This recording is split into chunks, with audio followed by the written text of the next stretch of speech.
I'm old enough now where, I was the Hunjung when these kids were in. Appreciate you guys do this for the younger Hunjung, like giving a lot of good information for them. I wasn't really a good PE student back then. I would say I repeated Ngesikap 3 times. Even as Donchung, I'm learning to see how people work and adapt to that. Before every shift, I always pray to God that He will help me to take the best care of my patients. Yeah. And then at the end of every shift, I thank Him too for letting me be able to provide that care.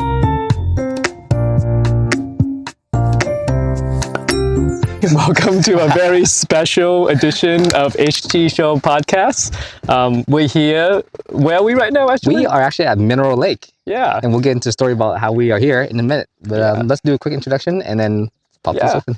So I'm Jun Kian, this is Jun Vian, and I'm Jun An. all right, let's pop the soda. He'll open his bottle. Oh, so he's a healthy one today. Okay, Sorry, he's trying to make me feel bad. Cheers. Cheers, everybody. So, Ang, why are we here at Mineral Lake and not at our usual place?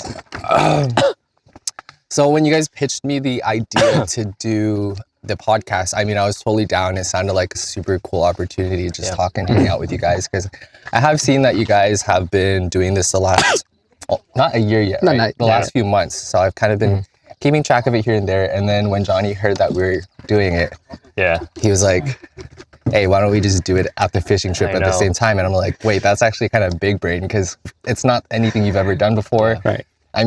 Look at the view. It's really beautiful. You can see God's little creation out here. Perfect. And the beautiful people behind us too, obviously. They're a second plus. So this is the main reason we're here. We'll time to get lost later. So if you guys hear extra background noise this episode, don't mind them. We always wanted to do stuff outside anyway. Yeah. And you know what? Now it's summer. It's a good opportunity too. It's a beautiful day out. I thought there was going to be a lot of clouds out, but we got we clearly dressed for it. Yeah. And if you guys like this kind of format better than the old format, please tell us in the comments. And then we try to find ways to make our guests more comfortable doing what they like to do. So, So, Jung An, can you just tell us really quick what you do for a living, just like your profession?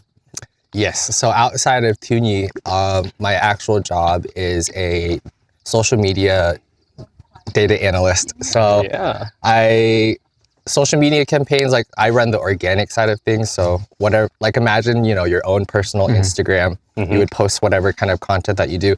I do that for my clients on the tech side of things. And I run the numbers. And then once I do all the numbers and stuff, each month they follow up with me and I give them recommendations on what we should do moving forward. Gotcha. So you run it for companies and stuff like that? Yeah. So I work mainly, I work at a marketing agency, but my main client is a tech company. So Nice. And how long have you been a Huingchung for?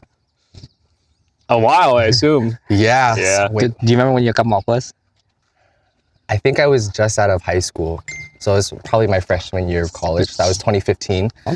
So running on 10 years, I took a 3-year gap or so, I think, during COVID years. And then, my first year back after Vian got elected. So bringing them back. It's been great, 10 years. You look so young. I can't imagine you being a Huingchung. Interesting. He's one of the few Hunjungs that we have since Aonyi. He was there since he was in Aonyi. It was my whole life. And and he still looked the same. I know. And you know what the other thing is? Of his 7 siblings, 6 of them are Hunjungs too.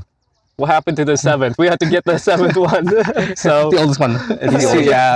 We couldn't convert him over to our side. His kids are. His kids are too. So. That's crazy. So you've seen this whole round the whole time then? You've seen it progress from... Yes. Yeah. I remember I wasn't even in Tuni yet. Not old enough. I wasn't old enough. I was 4 or 5 when it started. And then my siblings were all in it. So I got exposed to that. And then once I was finally of age, I was what is something not Gamok, what is it before that? I was Sữa. Okay. Basically. We don't before have that was even a thing. We still technically don't. Okay. Well, actually, at the Jumung level in VEYM USA, that's not a thing. Yeah. A lot of other people. Other countries, Canada, Australia, Vietnam, yes, but not. I feel like if you have a lot of parents like myself trying to push their kids in earlier, then you might have it. Yeah. And which, for example, this year I accepted a lot of underage kids. As But we still keep them safe and appropriately. Appropriately so. So when you started very young, And I kind of do that with my kids too. I bring my, he's 5, he was 4, he's 5, and I bring them to TNT all the time. Hey, buddy. Hey, buddy. We also have an extra special guest over here we too. got my dog here today too. And what's his name? His name is Kwai. Kwai? Okay, yeah. So he's going to be running in and out, just so you guys know. But I have a 5-year-old now, just turned 5, and I really want to expose him to TNT really, really early. Do you feel like that was a good thing for you to be exposed? Because you're like the middle child or the youngest of all baby. Yeah, so that means that you saw all of your siblings older than you, like in TNT already, and you were exposed super early on and super, I assume, very comfortable. You feel like that was a good thing or a bad thing? Oh yeah, 100%. Good thing. 100% a good thing. I still have like very clear memories of me at that age group, always being so excited to be there for Sundays and like wanting to learn, like Aunika, Tunika, things like that. So having it exposed at a young age, I think it brought that like kid side to me where you're just like so excited to do things. And as I grow older, I think that's something I'm looking forward to do more, just like fishing and things like that. So I have no regrets of it, like starting it as a kid. I think it's very valuable, and if you do see your kid being excited for it on a regular basis, like I think it's something to definitely keep pushing them towards, because there is a lot of value, there's a lot of community. You do bring like deep connections if you get close to people within your age group and things like that. So especially at that young age, you're so malleable and affected by what's around you. So if you're exposed to that environment early on, you'll remember it when you're older, right? So, and I completely agree with you, and that's why I really try to bring both of them to TNT all the time. I do want to advertise really quick that I got my oldest to join TNT pretty early. Oh yeah. And he got last camp he got a tour, and I saved on my backpack right here. So proud. So the type of nepotism. Dad moment.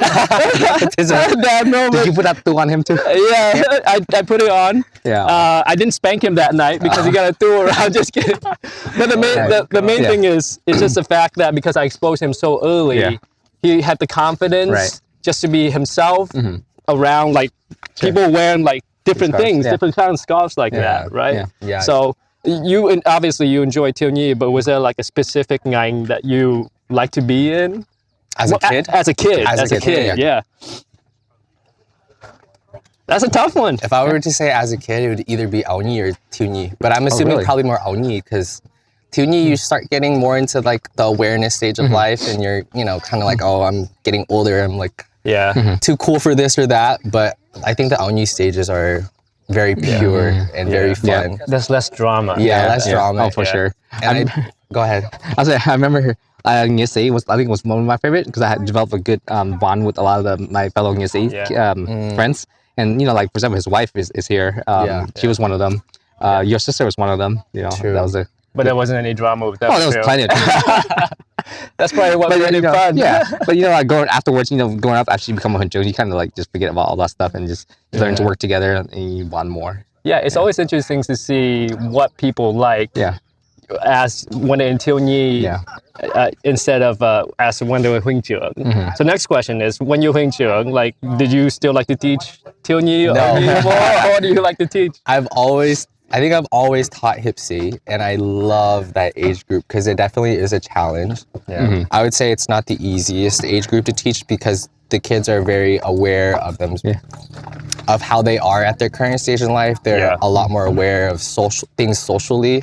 So there's a lot more components that you do have to factor into your lessons and how you interact with your students and how you're able to kind of bring out that side of them that they, at that age, they kind of hold back a little bit. So there's a lot of challenges with it, but then I think that's the best part because it kind of brings in another level of connection that you can bring to your kids. And I really hope that I'm able to do that with my current students now, but that's the joy that it brings me with the ngành for Hiệp sĩ personally. I was about to ask who's your favorite Hiệp sĩ kid, but then there's some of them back there. They're all my favorite. They're Like all your your like your favorites. mom would say, I love all my children. I love all of my students. I completely with you. Yeah. Hiệp is such a great age Yeah. to teach. Yeah. I'm sorry I moved you back to Ngisi. Oh no, you see, honestly, it's almost kind of the Did same you enjoy thing. it? Because you did do it last year. Yeah, right? I greatly enjoy it. We bond so much. And then Yisi too, the same thing. And I think I keep repeating this, but the main thing I like to focus on, and I discuss a lot with my ngang trưởng, and which he's actually right back there too, is that Michael, yeah. my main purpose is to make sure I know the kids' names, and then I slowly just get them to know each other's names. Yes. And if you just do that, you'll probably be able to keep most of your TNTT kids because they stick around because of their friends. Yeah. Yes. Right. Yeah. So It's definitely community building at Yeah. that age point for sure. I Yeah. think that's a priority. because I know some, like you can push the religious part of it, and some people stay for that. But I think a lot of people stay more because of that bonding. Yeah, exactly. That they have together, right? Yes. So now you're working as a kind of a brand, kind of advertisement. What kind of schooling do you need for that?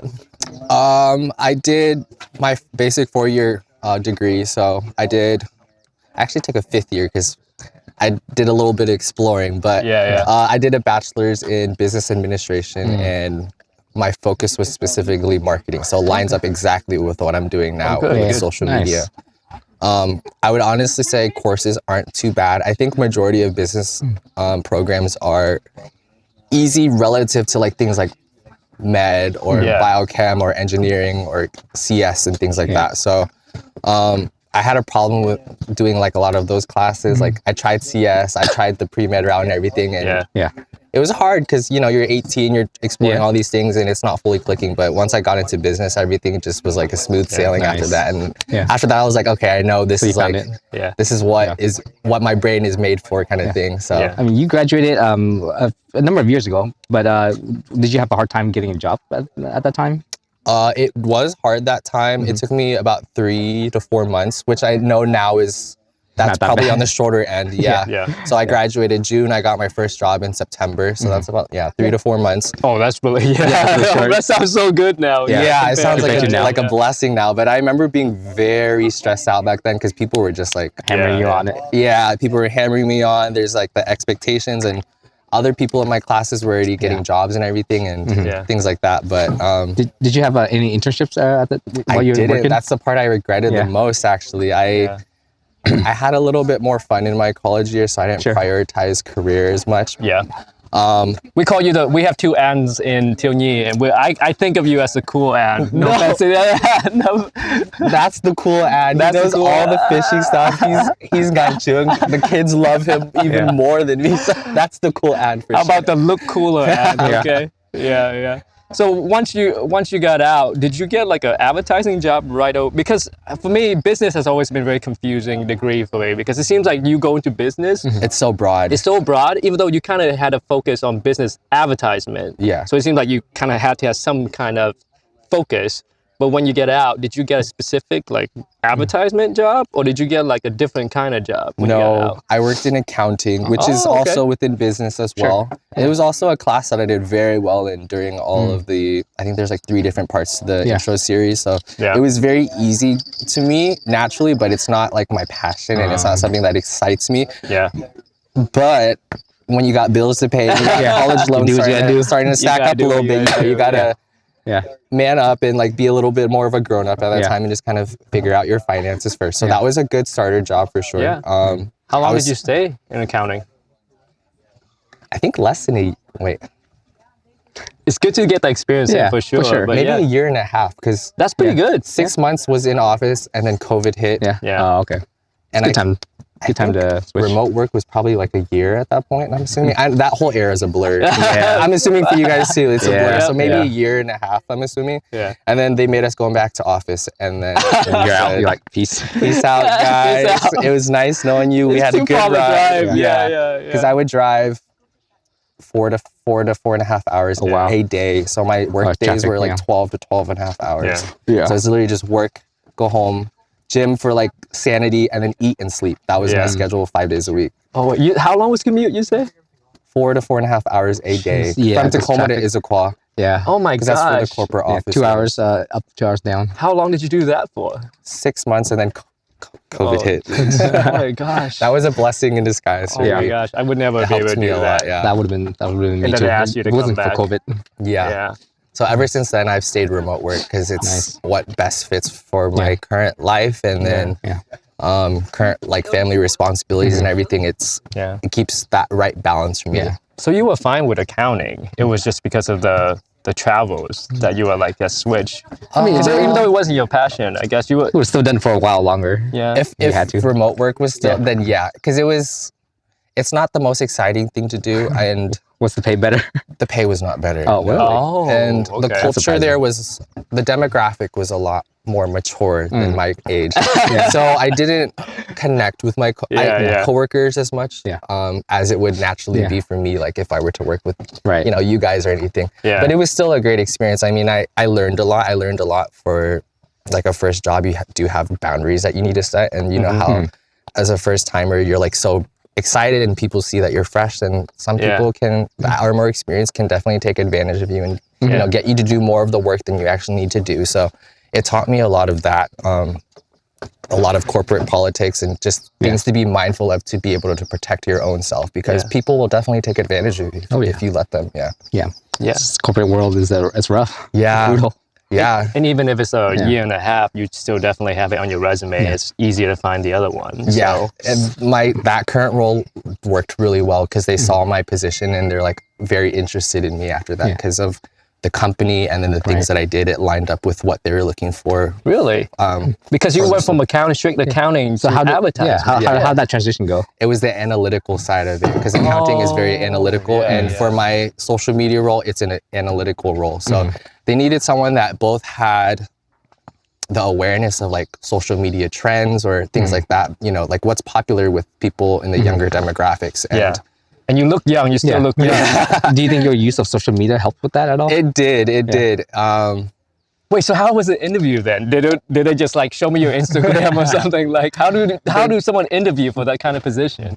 They did ask questions about like my personal social media. So I mean, you know, like the standard basic questions already, like what are your strengths or what are previous projects when was the time you had a fight with your coworkers or something like that? Yeah. And then for more of the social media side, they would either say things or ask questions such as like, what are campaigns that you've seen brands do that really excite you? Or how do you categorize your own personal Instagram, and how do you see like these certain things perform? Things like that. Can you give me the answer to that first question? Like what kind of brand you saw, advertisement brand you saw that excite you or you like? Do you remember? I know that was a while back, but because that's a tough question. Yeah, it is. And that's not an easy question just to come up.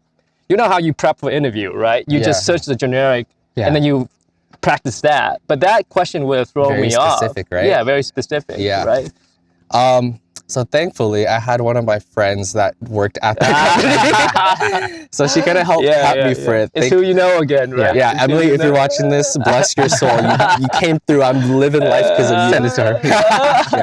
But to answer that question, I would say that, I mean, do you remember how, on Twitter, Wendy's used to do like that campaign where they're like attacking other companies. Really out of pocket. So that's the one I mentioned because it's like fix your ice cream machine, McDonald's or something like that.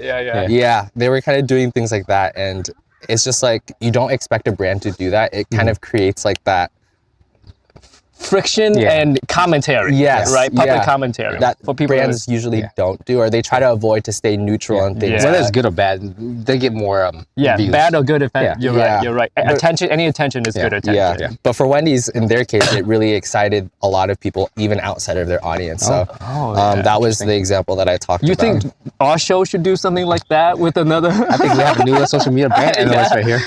Can you talk trash to other podcasts for us? That'd be great. That's funny because that's kind of the campaign that I'm working on now with my current brand. So within the last 2.5 years almost, we've been doing a lot of like compete messaging. So trashing another brand.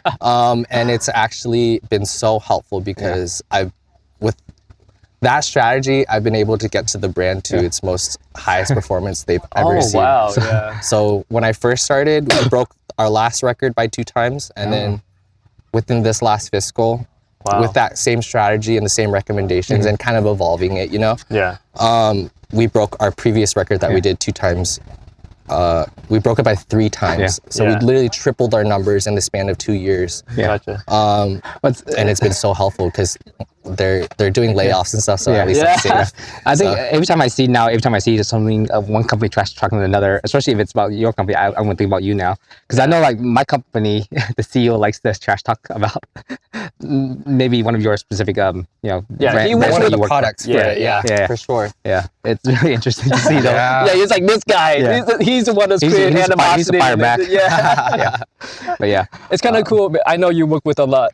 So just so our audience kind of understands, I believe you work for a specific advertising company, and that advertisement company kind of contracts out, or they help other companies. Yes. Right. So there could be multiple companies that you're helping with. Yeah. Right. So let's just say you're with your company right now, the advertisement company.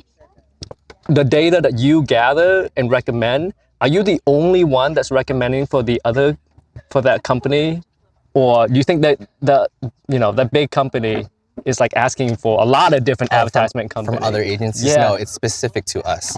So there are multiple vendors or agencies that they would work with. Yeah. But for the analytical side, there's a lot of steps that you need to do to verify that what you're doing is actually correct. Okay. We have, I mean, other companies try to do it too, like the reporting side of things. Yeah. And work on the data side. But when we look at their actual numbers and stuff, it's not correct. So you guys are good enough where that a big company would just work with you. Yes, because we have all the we have all the processes in place for them already, so they don't need to worry about, you know, if we're doing any inaccurate numbers or anything, because everything has been, all the processes have been solidified at this point, and it's been well established enough that if they were to go to another company, they would kind of have to do all the back work or the work on the back end to verify if these are what they're saying is actually correct. And from my experience, what the other companies have supplied, it's not adequate, and it's not valid or correct in the numbers. Are you using third-party applications for those business analytics, or are you using something built in-house? Third party. So I know there's multiple companies that have tried to reach out to us because it is a big brand, but we work specifically with Sprinkler, which is a social media platform manager. So you can post content on there, and then you can also do all the analytical stuff on the back end, so you can see how things are performing on there. It's just a straight dashboard that we build out ourselves, and then customize it to whatever metrics that we want to focus on for the clients. You know what's crazy? Like every time you look at Hunjungs, you never expect what they do in the real jobs, right? I would not have expected. I have to disagree, because I go back to he's the cool looking ad, right? I'm not saying he's a cool ad, but he's a cool looking ad. So to be cool, to kind of sell your own image, right? You need to be good with social media and things like that. But I want to loop back to what you said earlier, because my understanding is because your recommendation is so strong that you see a direct, like you just see that company changing their social media based on what you said. So you see it right away. That's a lot of power. I always say this.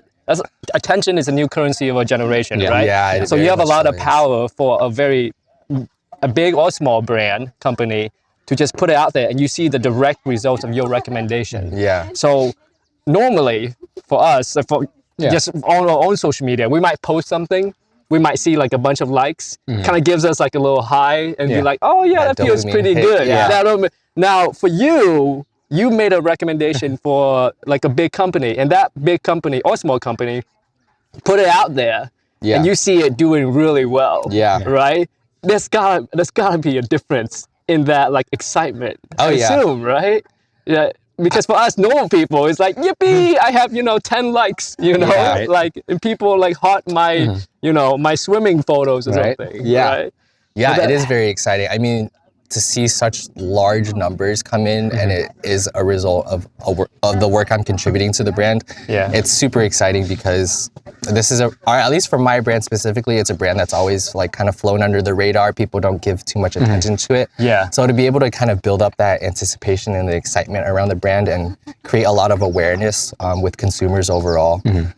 As corporate as that sounds, I just realized that's so corporate. I'm so sorry about that. It's okay. You're wearing your cap back there, so you might be like you're like a cool corporate. Yeah, you're a cool but corporate. It is very exciting when you see like numbers in the millions pop up on kind of a regular basis, and it makes my job easier at that point because it's like what I'm telling them is working. So we're just gonna keep rolling with it and get those millions to keep coming in, kind of thing. So you've done work for this big company now. Have you also done work for like a much smaller company at all?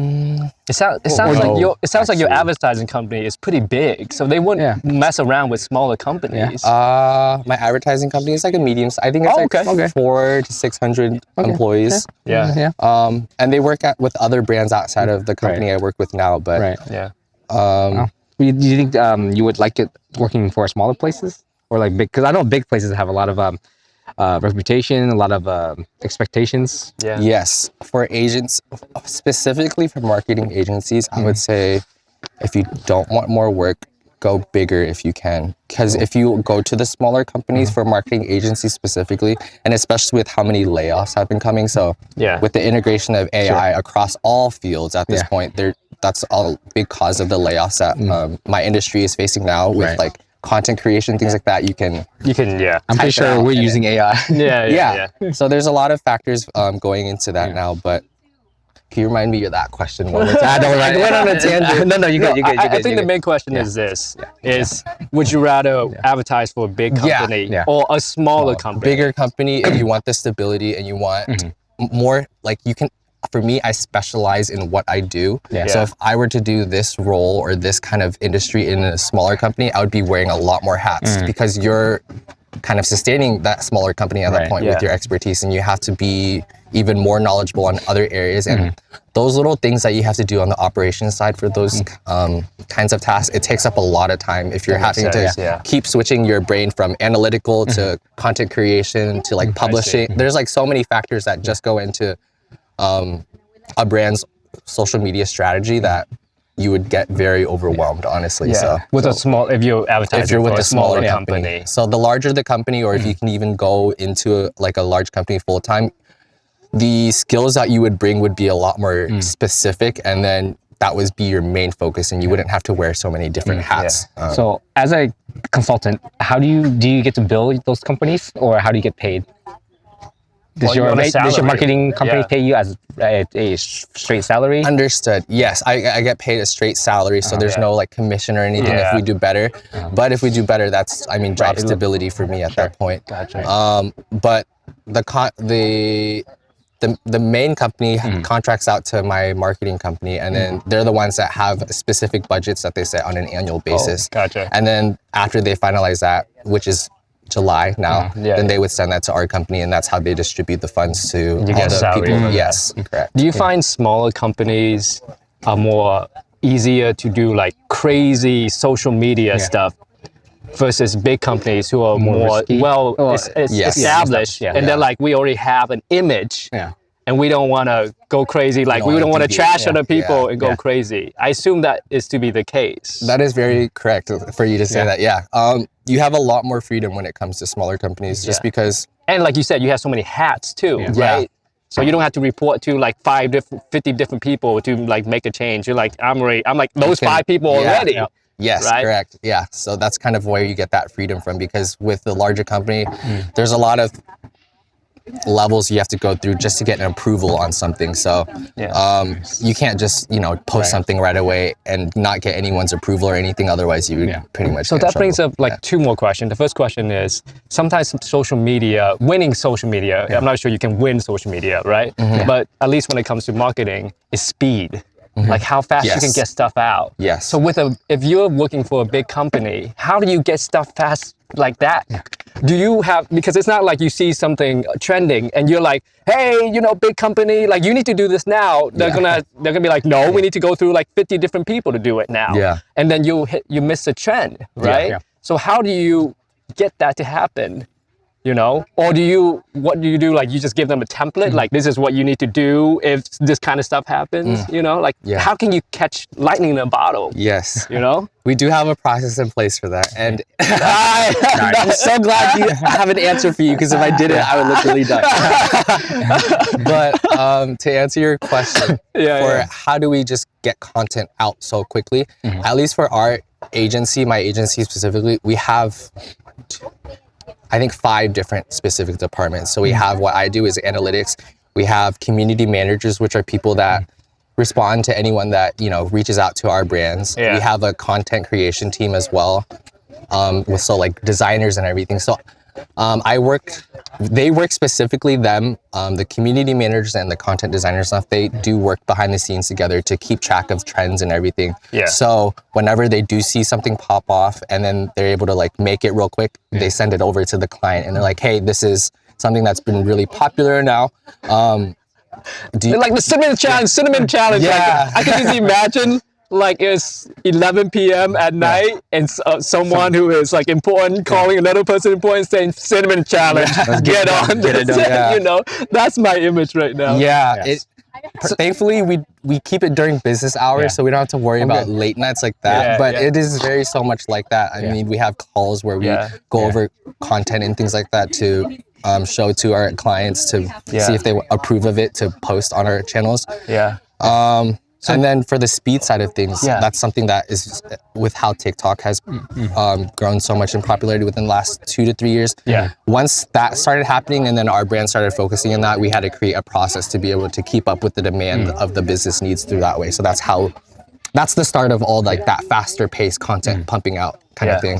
Gotcha. So it might be like, if you need to, you could have a meeting, but this is what you need to do right now. Right?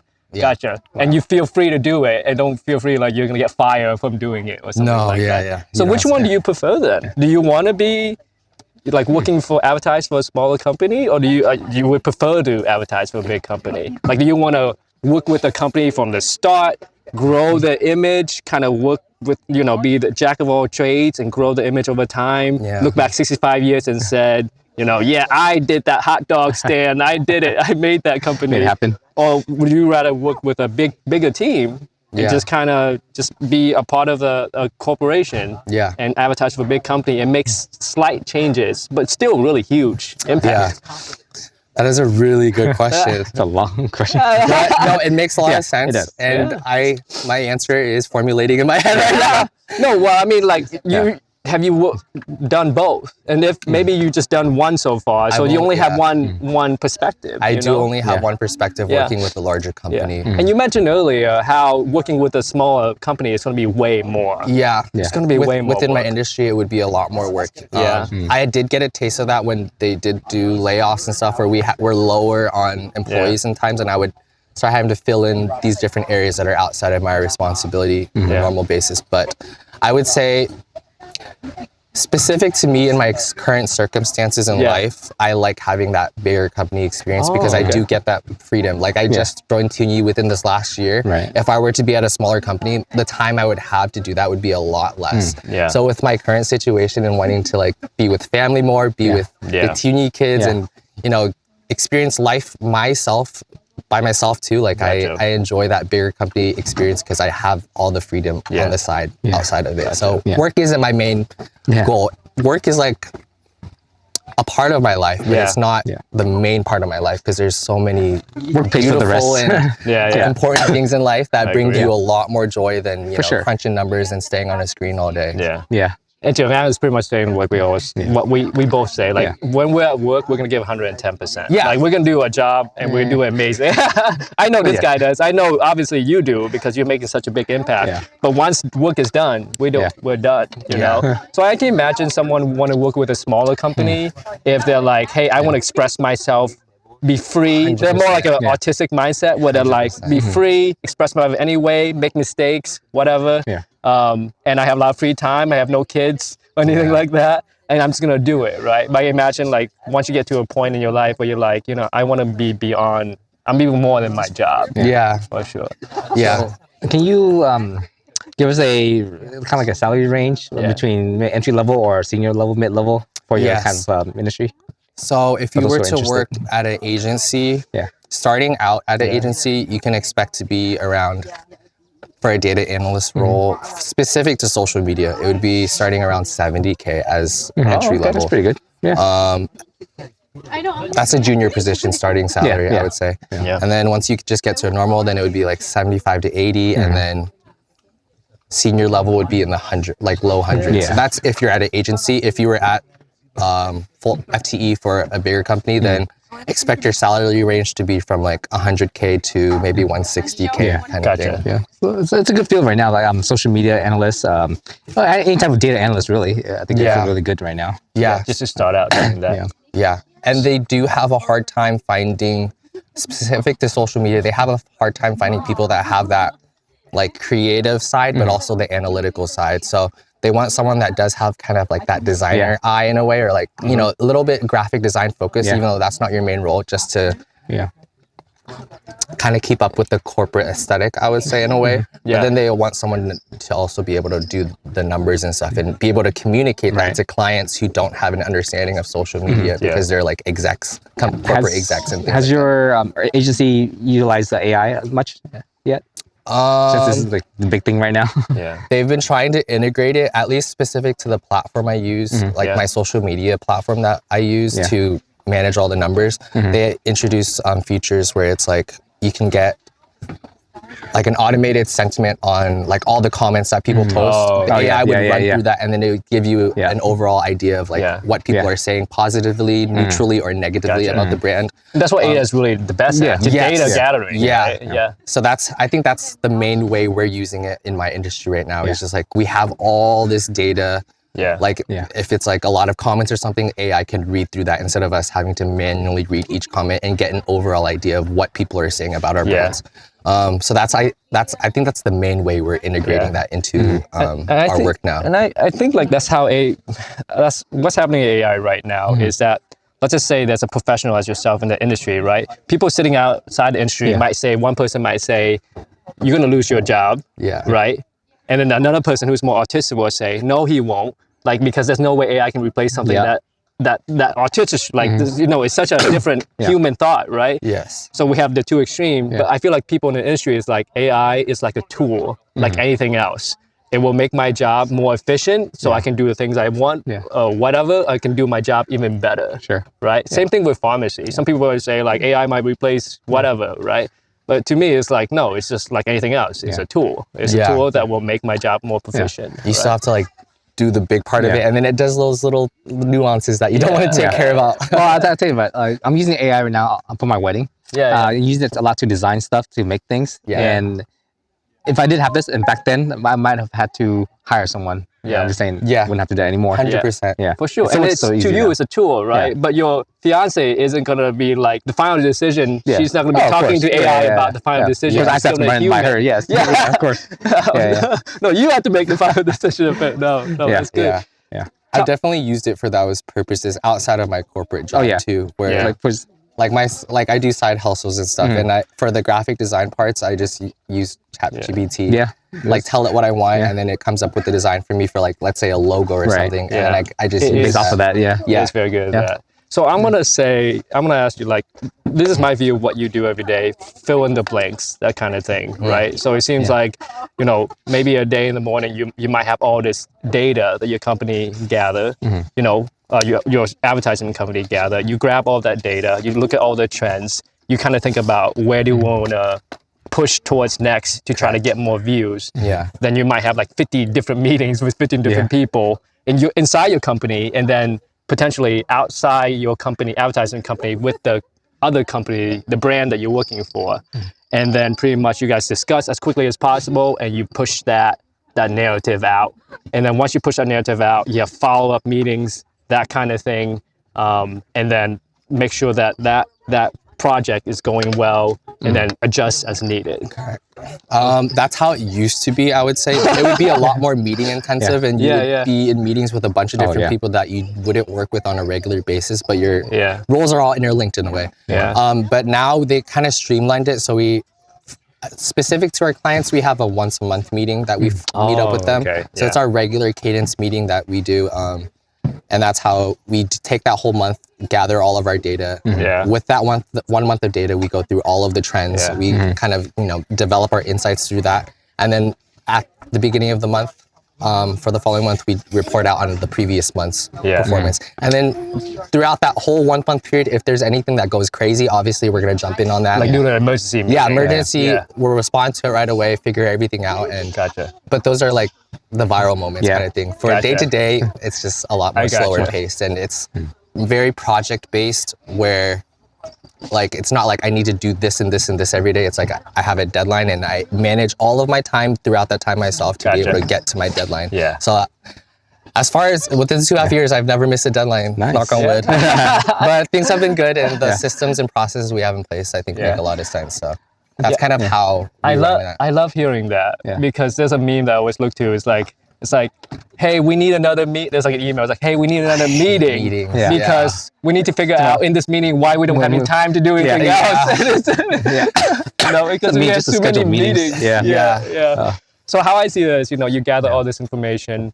Do you feel like Tilney can kind of be, because this is kind of can be similar to Tilney, but kind of opposite sometimes. It's like you're gathering all this information about a big group of people. And then you're pushing an initiative out that affects a big group of people, right? You don't really see the faces of the people. Maybe you do, I really don't, but you're not gonna look over 1 million, 2 million faces of people. Right? You don't see their faces, and you're affecting them, but you're not seeing their faces with the affecting them personally or anything like that. You do, but you don't see the effect like in front of you. Yes. Yeah. I understand exactly what you mean now. So the Tilney is kind of like, I think that's why I assume you're picking Hip C as one of your ngai, that you enjoy the most, because that's like a direct one-on-one effect, right? For sure. And then you can see that, bam, straight up, just one-on-one, I can see what's happening to you. Yeah. And you're not just a stereotype anymore. I know advertisement is not just about stereotypes, but you're not just a data point. Yeah. Right? And I think that's a huge thing that I see myself and a lot of older Huingjung that loves Hip C and Ye C. They either work a job that is very analytical, and they're like, people, these are kind of numbers, people are stereotypes, that we can use that data to do this, right?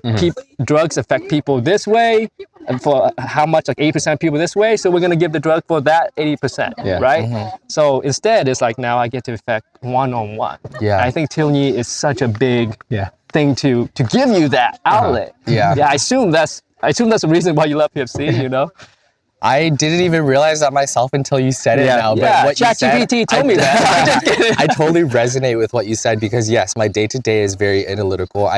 Especially being remote, I don't do a lot of outside interactions for work specifically. So I'm very much by myself a lot for a work day. So now that you say that, and I'm kind of reflecting on how things have been since Tilney has started, like that one-on-one interaction and being able to just like see if I made my students smile or see if I was able to, as a whole group, sometimes I do yoga or meditation with my class, see them all calm down and feel like relaxed. And enjoy that afterwards, that felt really good. Like, I'm glad we did that. To hear that from my students, it really does touch my heart because I think within the last 3 years of me quitting Tilney, it was a lot of time. And I would definitely recommend this to anyone that need it. But if you do feel you're at that point where your life is just like so much for you, or you have so many moving parts and you feel like you can't fit Tilney into it and still fulfill your daily responsibilities, I would say take that time, figure things out for yourself. It's like actually figure things out to slow your life down a bit and kind of figure out what is important to you, and take that time to recharge so you can come back stronger and come back with a clear head on what you want to do and kind of your goals and how you want to be able to help benefit the experience for your students in the best way possible. And the time I took away from Tilney, I think I came back and my mental clarity is so much stronger than before. And the lessons that I want to bring to my students and the meanings or the messages I want to deliver to them, I feel like they've been able to develop a lot further than how it was even like 3 or 4 years ago when I last had it. And that reminds me of kind of like two things, which is like there's a lot of things that happen throughout the day, but if we don't get enough sleep, our mind might not be able to process it and better ourselves. If people don't sleep, your mind will be a jumble. So if a lot of things have happened to you recently, you know, and you don't take the time to process it, figure it out, you're not going to come back and be a better Huynh for your kids, is what Jung An is saying. And I assume as a Dan Jung, you prefer someone to you know, take like, off, yeah, right? you know, Timmy will always be here for you. Unlike working, you miss work, you're kind of screwed. But, you know, Timmy will always be here whenever you want to take a break. You always come back. We're always going to welcome you. And you rather they come back as a whole stronger person versus just sticking around for 2 extra years, being unhappy. Drag it out and not being happy at work, not being happy at Tilney. It makes my life harder, but, you know, I make it work, you know. But I agree. I agree. That's great to hear. And to me, it's kind of like the data thing. A good correlation too is that for Onyis, to me, it's kind of like your job right now. Like when you go to Onyis, it's like there's 50 Onyis, right? So you guys are all data points. So it's like, what do Onyis like the most? Games, they like songs, right? That's stereotypes, right? You're not gonna go up to Onyi and be like, hey, what do you think about the future of AI, right? And like work on them, you know, and see the growth. Master Kid. No, he doesn't know. I haven't prepped him yet. But like, you're not gonna do that. So they're all data points. And then you take those data points and then you do a lesson based on that. You do a lesson based on the stereotypes of Onyis, right? Let's sing a song, let's whatever, right? As you grow older, it's like working with a smaller company. It's like, well, now I need to know more about you as a person. And then we'll make lessons kind of even molded around even 1 or 2 specific a little bit kids. more tailored to the students. That's kind of how I like to see Tilney. So I think we're at a moment where we need to wrap up. Do you have any last words for advice for kids who want to go into your field or anything in general?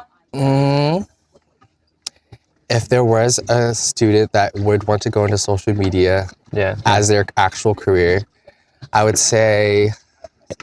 And just so you know, there's a lot of those students, by the way. I mean, all kids these days, that's all they want to go into, right? I don't think they're aware of what exactly it entails, though. But they think they want to. Maybe they just think all they think is, just about us posting, making stuff up and posting on their social. I would say be prepared mentally, because to be on your phone all the time or to be on social media all the time, it's very overstimulating. And it's definitely not good for the brain for you to be like brain rotting all day or like being on a screen all day. So I would say you definitely need to have the self-discipline to be able to balance the two of it. Like for me, I had to get off social media, like all personal social media, for almost a year before I could kind of get back into it and feel like my brain isn't always in it. That's actually very good advice. I would say be prepared for that, because you are on a screen all day. You are always kind of keeping up with political news, like social trends, popular, like there's so many different components that go into it to keep up with trends that you get overstimulated sometimes. So definitely be ready to take that break and things like that, because it is to protect yourself and it is better for you in the long run, but it's something that you will have to do for yourself to do, because no one else is going to do that for you. And you will feel the death pressure. You'll feel your brain kind of be mushed on social media after a time. What do you do then to now currently? You know, what's you probably do a lot. One of the things that you do. Outside activities. I literally get outside. So like tennis, walking, sitting on the grass at the park for 30 minutes, not doing anything, going fishing for like hours a day, and just letting your brain. Is that why you got your dog to force you to go? Yes, I got my dog to help me be out more, but something I realized more is just when you're outside, like not even in the city or anything, but like in nature areas, like that's where you get to fully enjoy God's creation. I agree. There you go. Like city life, that's like man-made creation. That's beauty in that too, but this is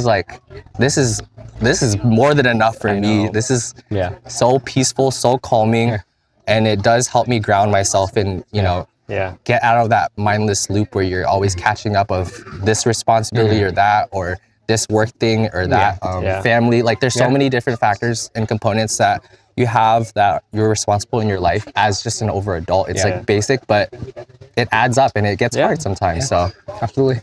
What That's do how I do it for myself. you I say? realize. Go outside. Go outside. Touch the grass. Yeah. Get some vitamin D. Yeah, the roses. Get some sun. Take deep breaths of air while you're outside. And then I also started doing yoga and stuff as well, which I think has been helpful. Just very basic stuff in breathing, but I did have a really bad back injury. So that kind of played hand in hand and it helped me. But even if you don't have an injury, I would say yoga is so valuable. And it helps you calm yourself down a lot. So Agree. I love it. those are some of the things I do outside of TNTT to keep myself safe. Go outside. We all need to do it. So Thank you for coming and sharing Thank with you us for and stopping bringing by. us out here in nature. Yeah, I hope you guys enjoyed this scene. Like, it's literally yeah. right behind this mountain. If you drive out, you'll see Mount Rainier like full blown in effect. So yeah, that's my big tip. Go outside, be in nature, enjoy life, and don't always be behind a screen. There you go. Keep it as a small part of your life. There's value in it too, and that is an important way to connect with people, but don't have it be your main priority in life, because there's so much more to experience. And go experience God's world, because And this we're is very coming, privileged to be able to do that. and this is coming from a social media brand. Yeah. Yes. I have so much more to say, but you ended so well. I can't Thank say you guys anything so more. much for having me. I Cheers. had such a great conversation, and it was nice to be able to talk more about my more professional life, because it's not something I would really do to anyone else on a normal. Like, you don't want to go up and be like, "Hey, how's your job doing?" At TNTT on a Sunday. Like, tell me what you do, kind of thing. So Like the Hipsy have their own problems.